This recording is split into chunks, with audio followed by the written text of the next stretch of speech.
Don't say that I didn't show you anything. Ladies and gentlemen, welcome back to another video with Swagahas. And in this one, we're back doing another walking, talking vlog at New York Comic Con. You know, the last walking, talking vlog I did, there was somebody in the comments that said, hey, this guy doesn't show any of the stuff that he's talking about. Well, I just showed you Bumblebee, so let's talk about him. Bumblebee is the least shiny thing at this con so far. Even though he's made of metal, you know what has more metal? All of the comic books. Because there are over 600 foil exclusive comic books at this show alone. And in this video, we need to talk about it because it's very, very interesting, an observation, if you will, of what is going on here on Sunday, the last day of New York Comic Con. So in this video, we're gonna do a little bit of a recap of day 3 and a walk and talk of day 4.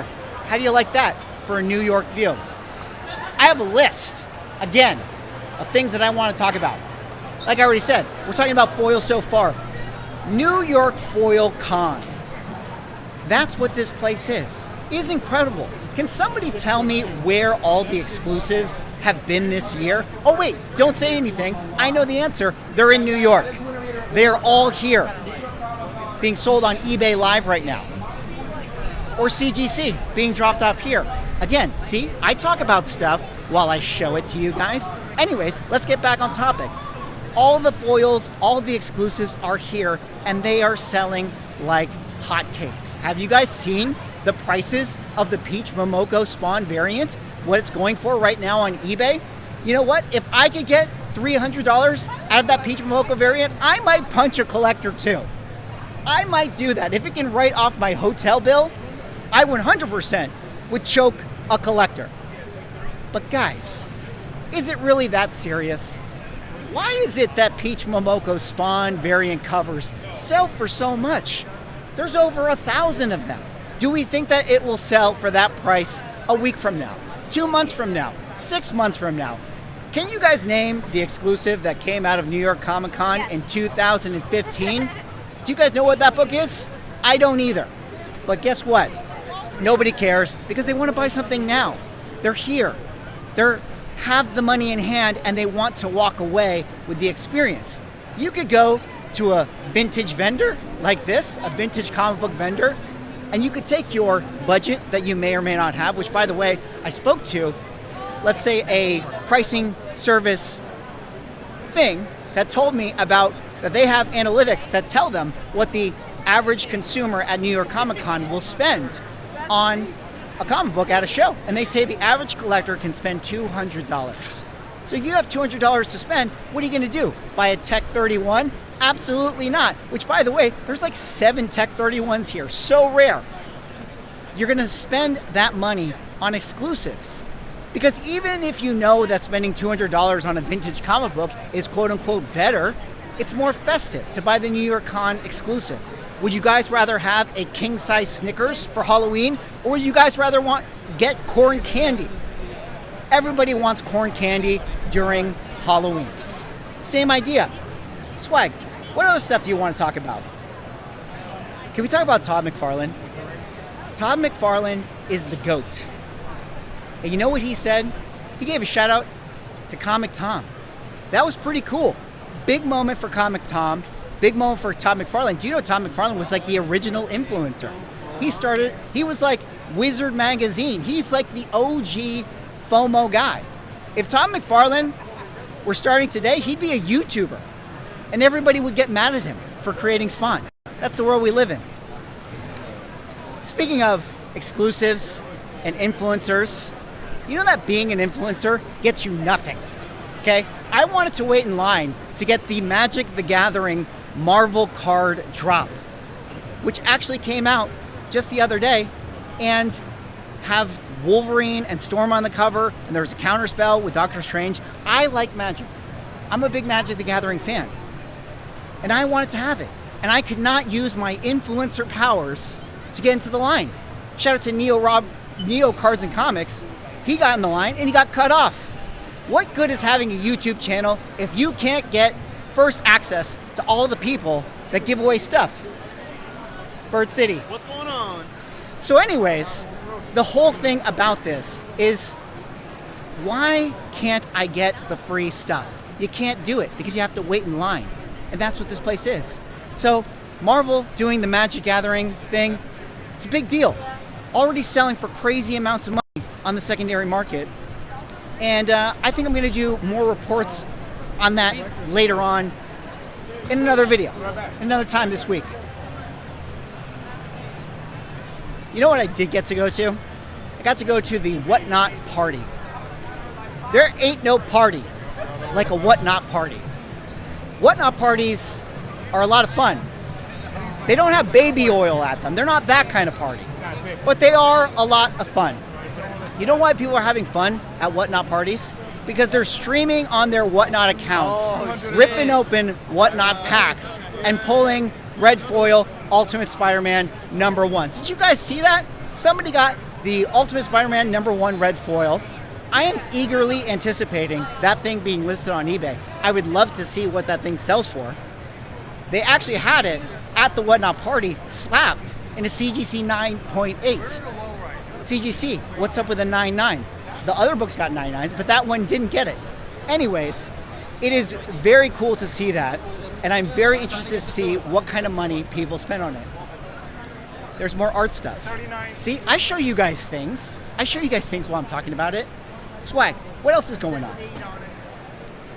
You know, the red foil Ultimate Spider-Man, there's only 24 copies that exist. Presumably, only 24 copies. But at the same time, they had one at the party. So do we really think that there's only 24 copies that exist? Absolutely not. Is the book actually rare?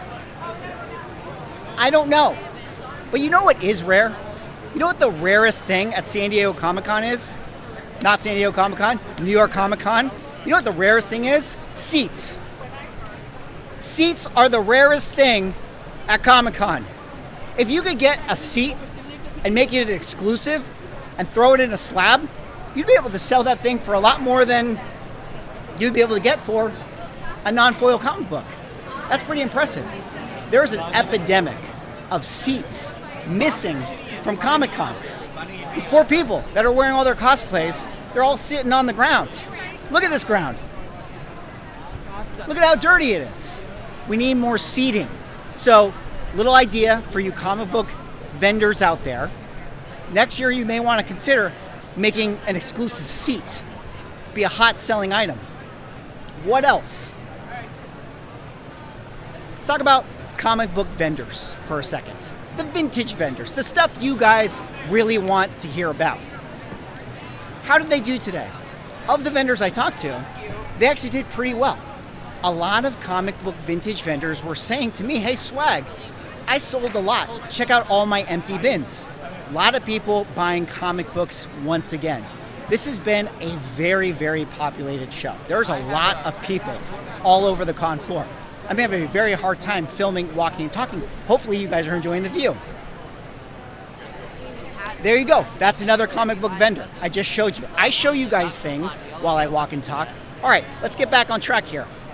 One of the interesting things I found about the vintage vendors here is that they were all hybrid. Vintage vendor also selling modern foil comic books. That's very interesting. I don't know if this is a unique thing for me. I don't know if it's a coincidence, but I noticed that a lot of the vintage booths are starting to adapt into picking up some of those modern books. I talked about Absolute Batman selling, but hey, throw some, other books along the wall next to the Silver Age stuff. I feel like that's what a lot of people are doing, and I bet that their clientele is actually quite happy with it. You bring people in with the shiny stuff, and then you get them to buy an AF-15. What else? Can we talk about subways for a second?